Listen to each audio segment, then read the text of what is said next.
Jeremy Cook here from Embedded Computing Design. Today I'll be looking at the Yeapook ADS1014D 2-channel oscilloscope and function generator, available for around $170 from your favorite online retailers, or perhaps a little less if you want to shop around.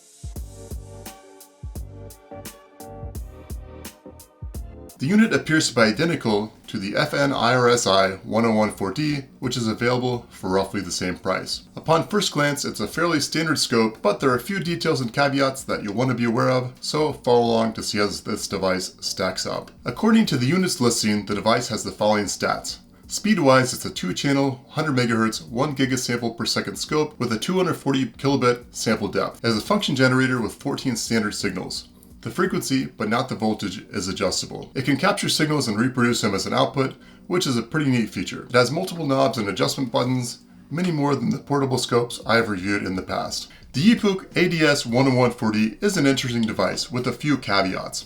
Stats-wise, you notice that its 240 kilobit memory depth is a bit thin, and that the amplitude of the function generator is not adjustable. The vertical sensitivity of the scope is also a bit low at 50 millivolts per division.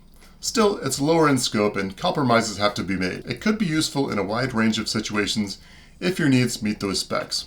I personally only tested up to 25 MHz, the maximum frequency of my portable OON scope/generator, and it measured a 25 MHz sine wave without issue. Kerry Wong, however, in a separate video, put it through its paces at up to 100 MHz and found that it started to break down at around 30 MHz.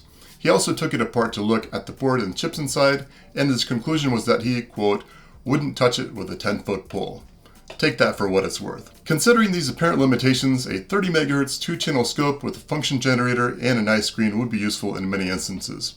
On the other hand, if its abilities are indeed grossly overstated, then it's hard to trust it even within its more limited scope. Thanks for watching this review of the Yeapook ADS1014D 2-channel oscilloscope and function generator. Giveaway information is in the video description. My written review of this unit is on embeddedcomputing.com. Thanks so much for watching. This is Jeremy Cook from Embedded Computing Design, signing off.